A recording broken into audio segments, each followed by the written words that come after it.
That was in Poland right there. Poland sending a major pro-democracy, pro-European Union message as well.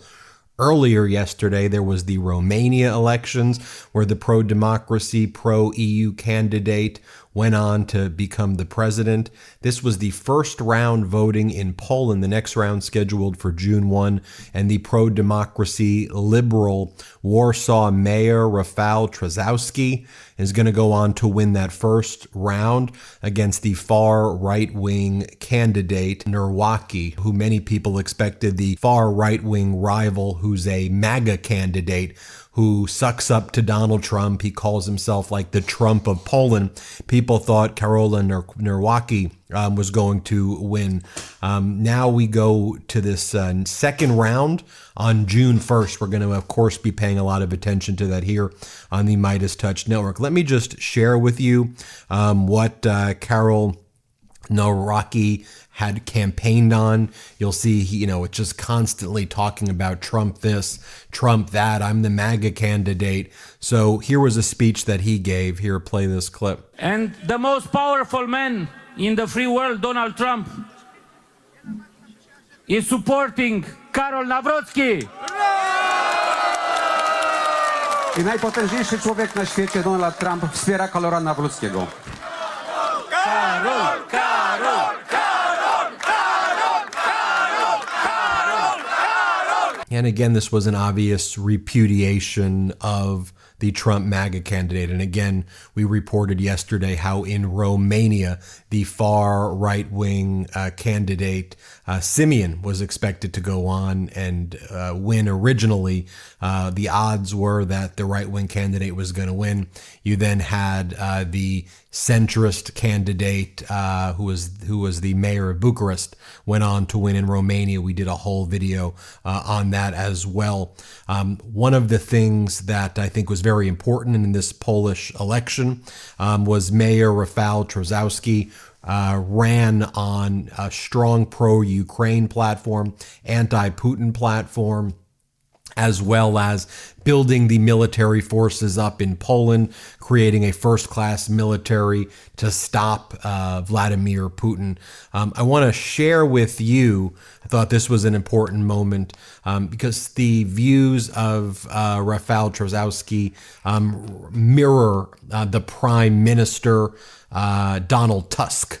I'll explain how the Poland government works. A very confused prime minister, president. But here was Donald Tusk recently. Let's play this clip. I mean, here he is talking about, standing up to Putin.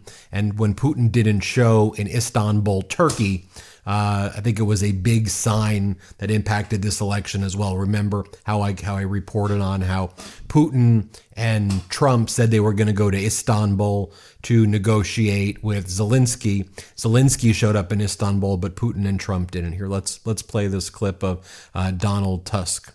We met again after a few days in the same format with President Zelensky.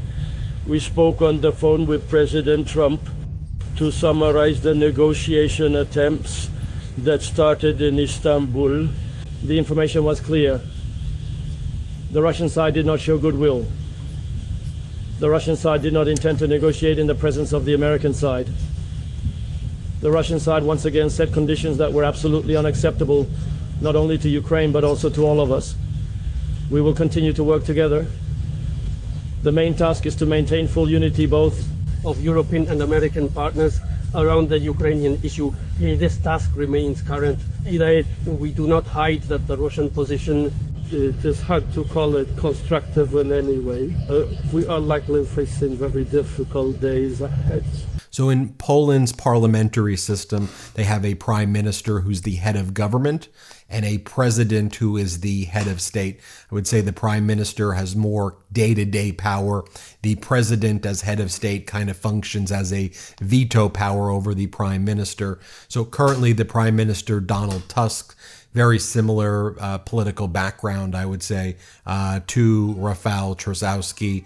And then when it comes to this MAGA candidate right here, who did not win this round, although let's be clear, there's a second round, Karol Nawrocki, I think his views mostly align, I guess, more closely with Duda, who's the current president, although Nawrocki, the guy who's running right now, is an independent, but the party of the current president, Duda, is aligning with this far-right candidate, Nawrocki, right here.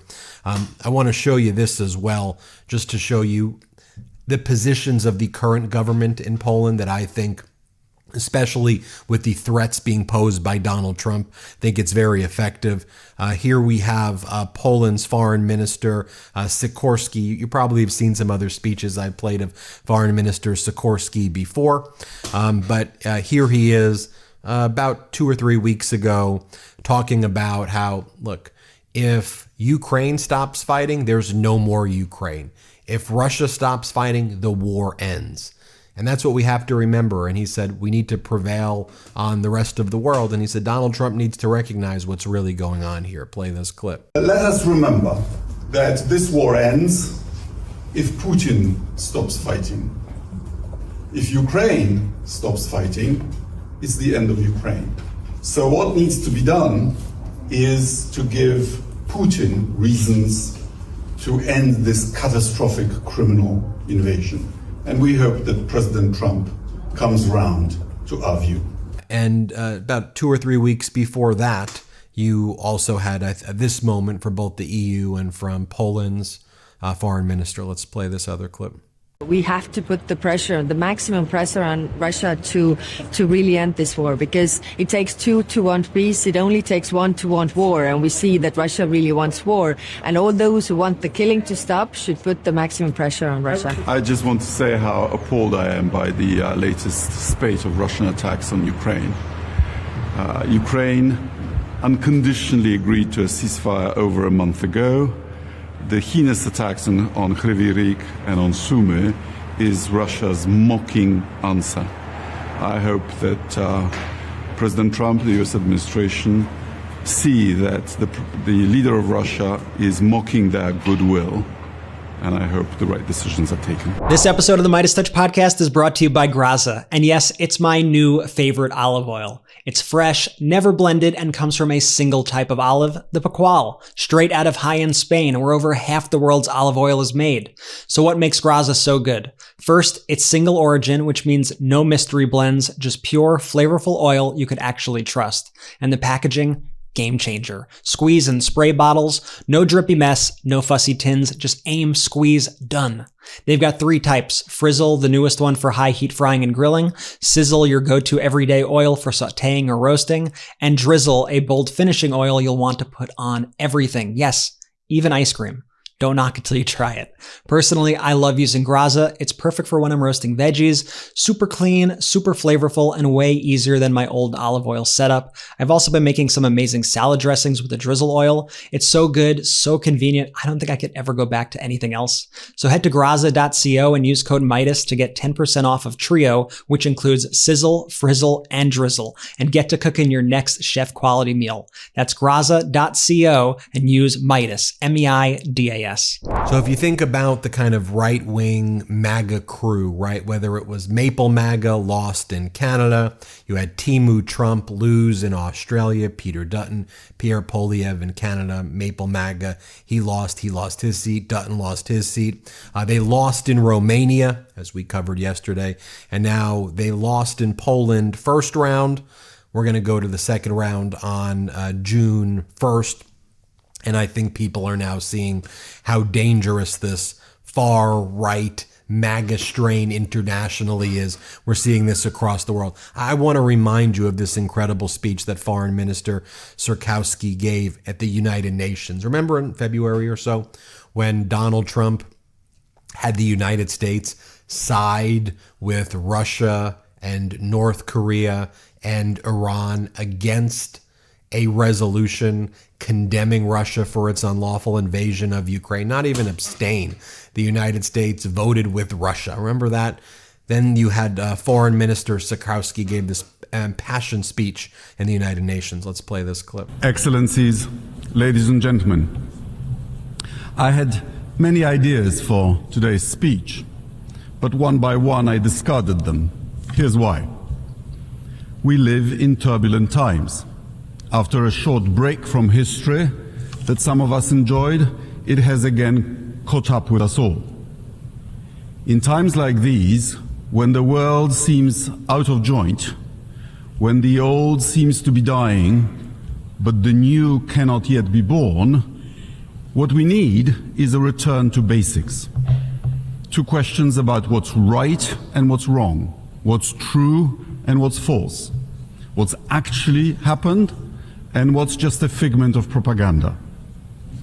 Almost exactly 3 years ago, on March 2nd, 2022, nations of the world gathered here in a special session, faced with a straight question: whether to condemn, applaud, or ignore Russia's invasion of Ukraine. Their answer was clear.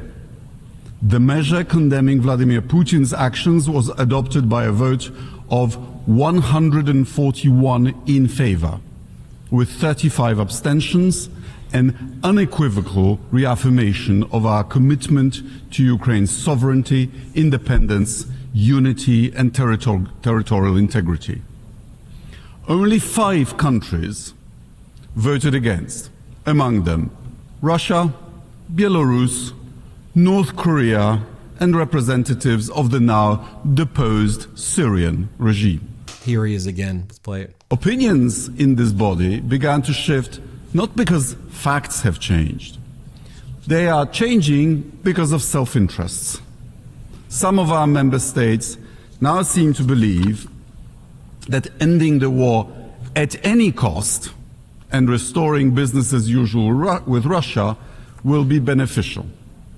As a representative of the country neighboring both Russia and Ukraine, I can tell you it will not. By normalizing relations with Moscow, you would be entrusting your security and economic stability to an autocrat and a war criminal in an international environment much more unstable than it was a decade ago. Russian victory, may it never come, would not create a more just global order. It wouldn't benefit countries dissatisfied with where things stand now. It wouldn't even bring about a more just and prosperous Russia. Suffice to say, there are now more political prisoners in Russia than there were in the 1980s when the Soviet Union invaded Afghanistan.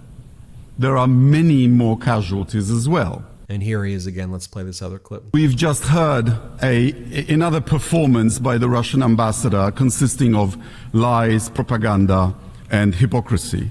He referred to Ukraine as a project. Ukraine is not a project. Ukraine is a country with a longer history than Russia. Ukraine is a member of this body for far longer than the Russian Federation. Ukraine has a history, language, and identity and aspirations all of its own, with borders confirmed several times in treaties by the Russian Federation. The mission of this body, from its foundation, has been to decolonize, not to recolonize. International community cannot appease aggression because violence reproduces by indifference. Basic facts that prompted our strong, unified reaction 3 years ago have remained unchanged. And when the facts don't change, we should stick to our guns. Poland, of course, supports peace, but peace that is stable and with justice for the victim of aggression. Thank you very much. So there you have it, folks. Let me play this as well. Former President Biden, very popular in Poland. February 2023, he gave this incredible speech. Let's play it.